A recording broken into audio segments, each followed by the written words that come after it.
தாமரை மலர்ந்தே தேர. பேசாம இந்தியில பேர் வச்சிருக்கலாம், படா கானா சவுந்தரராஜன். எங்களுக்கு பிளஸர், மு.க. ஸ்டாலினுக்கு பிரஷர்.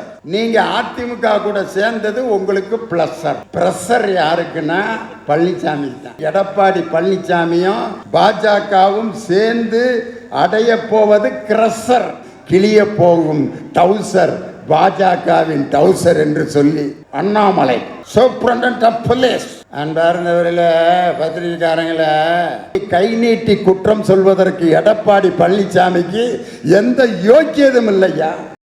இன்னைக்கு முன்னாள் ஆளுநர் அம்மா தமிழிசை சவுந்தரராஜன், அந்த அம்மாவுக்கு ஐயா குமரி ஆனந்தன் ஏன் தான் தமிழிசைன்னு பேர் வச்சாருன்னு தெரியல. பேசாம இந்தியில பேர் வச்சிருக்கலாம், படா கானா சவுந்தரராஜன். படா கானான்னா பெரிய பாட்டு, தமிழ் பாட்டுன்னு அர்த்தம். தமிழ் படா கானா சவுந்தரராஜன் அப்படின்னு வச்சிருந்திருக்கலாம். காரணம் என்னன்னா, அவங்க கவர்னரா பாண்டிச்சேரியில் இருந்தப்பதான் அரசாங்க பள்ளிகளில் தமிழ்நாடு பாடநூல் கழகத்தினுடைய புத்தகங்கள் அங்க படிச்சுக்கிட்டு இருந்த மாணவர்களை அந்த தமிழ் பள்ளிகளை பூரா ஹிந்தி பள்ளிகளாக மாற்றி கையெழுத்து போட்டவர். அவர் பேரு தமிழிசை. எல்லா பள்ளிக்கூடத்தையும் ஹிந்தி பள்ளிக்கூடமா மாத்திட்டு இன்னைக்கு பாண்டிச்சேரியில நம்ம தமிழ்நாடு பாடநூல் கழகத்தின் புத்தகங்களை இத்தனை ஆண்டுகள் வாங்கிட்டு இருந்தாங்க. என்னைக்கு தமிழிசை சவுந்தரராஜன் அன்னைக்கு கவர்னர் ஆனாங்களோ, தமிழ்நாடு பாடநூல் கழகத்தை பாண்டிச்சேரிக்கு அந்த புத்தகத்தை படிக்க விடாமல் ஹிந்திக்காரர்கள் உண்டாக்கிய அந்த ஹிந்தி பாட புத்தகங்களை வழங்கிய அந்த தமிழிசை சவுந்தரராஜன் அம்மா பேசுறாங்க, எங்களுக்கு பிரஷர், எங்களுக்கு பிளஸர். அவங்க பிளஸர்னா சந்தோஷம், எங்களுக்கு பிளஸர். தலை மு.க. ஸ்டாலினுக்கு பிரஷர். இவங்க பிளஸரா சந்தோஷமா இருக்காங்களாம், நாங்க பிரஷர்ல இருக்கோமா. அம்மா இப்ப உங்களுக்கு பிளஸர் தான். ஏற்கனவே நீங்க ஒண்ணுமில்லாத ஒரு கட்சி, நீங்க அதிமுக கூட சேர்ந்தது உங்களுக்கு பிளஸர். பிரஷர் யாருக்குன்னா பழனிசாமி தான். ஏற்கனவே தோத்ததை விட கேவலமா தோக்க போறோமே அப்படிங்கிற பிரஷர் யாருக்குன்னா பழனிசாமி.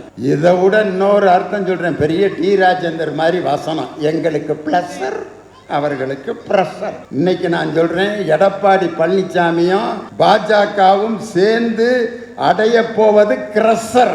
உங்களை கசைக்கு மக்கள் புளிய போகிறார்கள். தமிழ்நாட்டு மக்களுக்கு என்றும் ட்ரெஷர் எங்கள் தளபதி மு.க. ஸ்டாலின் தான். பாஜகவுக்கு கிளிய போவது டவுசர். பாத்தீங்களா, நாங்களும் பேசுவோம்ல வசனம். உங்களுக்கு பிளஸர், அதிமுகவுக்கு பிரஷர். ரெண்டு பேரும் சேர்ந்து அடைய போவது கிரஷர். இந்த தமிழ்நாட்டு மக்களுக்கு என்றும் ட்ரெஷர் திமுக தான். கிளிய போகும் டவுசர் பாஜகவின் டவுசர் என்று சொல்லி இந்த 4 ஆண்டு சாதனை ஏன் நம்ம தலைவருக்கு இன்னைக்கு நடத்தணும்? எப்படிப்பட்ட தலைவர்? ஆட்சிக்கு வந்த நேரத்தில் கொரோனா மிகப்பெரிய கோர தாண்டவம் ஆடிச்சு. அந்த நேரத்தில் அந்த கொரோனாவை ஒழிக்க அவர் எடுத்த நடவடிக்கைகள், கிட்டத்தட்ட 7000 படுக்கைகள் உடனடியாக எல்லா அரசு மருத்துவமனைகளுக்கும் ஏற்படுத்தி 3000 ஆக்சிஜன் படுக்கைகளை உடனடியாக ஏற்படுத்தி, அன்று நிதியமைச்சராக இருந்த நம்ம அன்பு சகோதரர் தங்கம் தென்னரசு அவர்களை பயன்படுத்தி ஆக்சிஜன் தயாரிக்கக்கூடிய இடத்தை உடனடியாக ஏற்பாடு செய்து அந்த கொரோனாவை 2ஆம் அலையை 6 மாதங்களில் விரட்டி அடித்த ஒரே தலைவர் நம் தளபதி மு.க. ஸ்டாலின். எப்படி விரட்டி அடிச்சாரு? வார் ரூம்னு ஒண்ணு அமைச்சார். அந்த வார் ரூமுக்கு ராத்திரி 11 மணிக்கு போறாரியா ஒரு முதலமைச்சர். இரவு 11 மணி போறப்ப அதுல யார வார் ரூம்னா என்ன அர்த்தம்னா, யார் யார் என்னென்ன பிரச்சனைகள் இருக்கோ அதை சொல்லக்கூடிய இடம் வார் ரூம். 11 மணிக்கு ஒரு அம்மாட்ட இருந்து போன் வருது. அதை எடுக்கிறதுக்கு ஒரு டாக்டர் எடுக்கிறாரு. முதலமைச்சர் வாங்கிட்டாரு அந்த போனை. அந்த அம்மா பேசுறாங்க, ஐயா ஐயா எங்க வீட்டுக்காரருக்கு கொரோனா ஐயா, ஆஸ்பத்திரியில பெட் இல்லையா, எங்கம்மா இருக்கிறீங்க அப்படின்னு சொல்லி உடனடியாக கேட்டு அந்த இடத்துக்கு பெட்டை ஏற்பாடு பண்ணி, அது ஆயிருச்சான அடுத்த நாள் காலை சென்று ஒரு மருத்துவரை பார்க்க சொல்லி அந்த உயிரை இரவு 11 மணிக்கு வார் ரூம்ல போன் அட்டன் பண்ணி காப்பாற்றிய ஒரு முதலமைச்சர் நம் தமிழகத்தினுடைய முதலமைச்சர். அப்படி எடுக்கிற ஆக்ஷன்லாம் உடனே எடுக்கிற தலைவர். அப்படிப்பட்ட தலைவர் கையில் இன்னைக்கு தமிழ்நாடு. ஆனா இன்னைக்கு தமிழிசை சவுந்தரராஜன் பிரஷர் பிளஸர். அதுக்கப்புறம் ஒருத்தர், அந்த அம்மா கூட்டணி சேர்ந்தப்ப தூத்துக்குடியில தோத்து போனாங்க, கூட்டணி சேராம தென் சென்னையில தோத்து போனாங்க. இவ்வளவு தோல்வி அடைஞ்சது பிற்பாடும் தாமரை மலர்ந்தே தேர. ஏமா எப்படிமா மாவு இருந்தா தானமா இட்லி ஊத்த முடியும்? வெறும் பானையை கொதிக்க வச்சு கீழே தண்ணியை மட்டும் ஊத்தி மூடிய போட்டு மூணா இட்லி வருமா? அங்க சேர்ந்து நின்று தூத்துக்குடியில எங்க மாநில துணை பொதுச் செயலாளர் எங்க அம்மா கனிமொழி அவர்களிடம் தோல்வி அடைந்தார். தென் சென்னையில் கூட்டணியை விட்டு விலகி என் சகோதரி தமிழச்சி தங்கப்பாண்டியனிடம் தோல்வி அடைஞ்ச பிற்பாடும் தாமரை மலர்ந்த தேர்றான். என்ன நினைச்சு தான் பேசுறாங்களோ.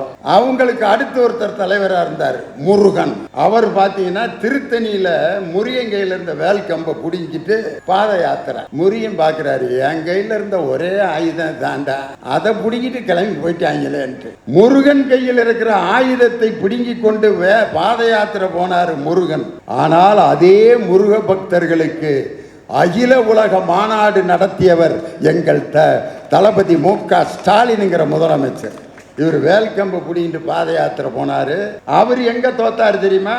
தாராபுரத்தில் கூட்டணியோடு சேர்ந்து எங்கள் அம்மையார் கயல்விழி செல்வராஜிடம் தோற்று போனவர் முருகன். கூட்டணியிலிருந்து பிரிஞ்சு எங்க தோத்தார்னா எங்கள் கொள்கை குன்று ஆர் ராசாவிடம் நீலகிரி தொகுதியிலே தோற்று போனார். யாரு?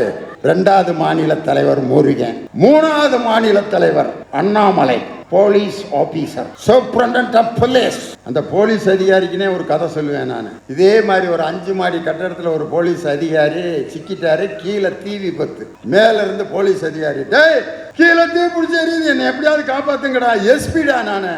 கீழே இருக்க கான்ஸ்டபிளாம், எஸ்பி உங்களை நாங்க காப்பாத்துறோம். ஒரு பெரிய வலை ஒன்றை எடுத்து இப்படி பிடிச்சிக்கிட்டாங்க. எஸ்பி ஐயா மேல இருந்து குதிங்க. எஸ்பி 1 2 3 சொன்ன குதிங்கயா.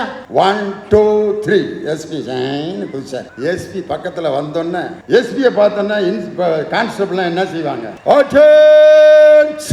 அப்படின்னா நெட்டை விட்டுட்டாங்க. எஸ்பி கீழே விழுந்து மூஞ்சி முகரையெல்லாம் பேர்ந்து மூக்குல டியூப் சரிய ஆஸ்பத்திரியில் கோமால கிடக்கிறார். இப்ப அண்ணாமலை நிலைமை தான். இப்ப அவரு அரவக்குறிச்சியில கூட்டணி சேர்ந்தப்ப எங்கள் அன்பு தம்பி செந்தில் பாலாஜி அவர்களால் அந்த அரவக்குறிச்சியில் மொஞ்சனூர் இளங்கோ என்ற சாதாரண தொண்டனிடம் தோற்று போனார் அண்ணாமலை.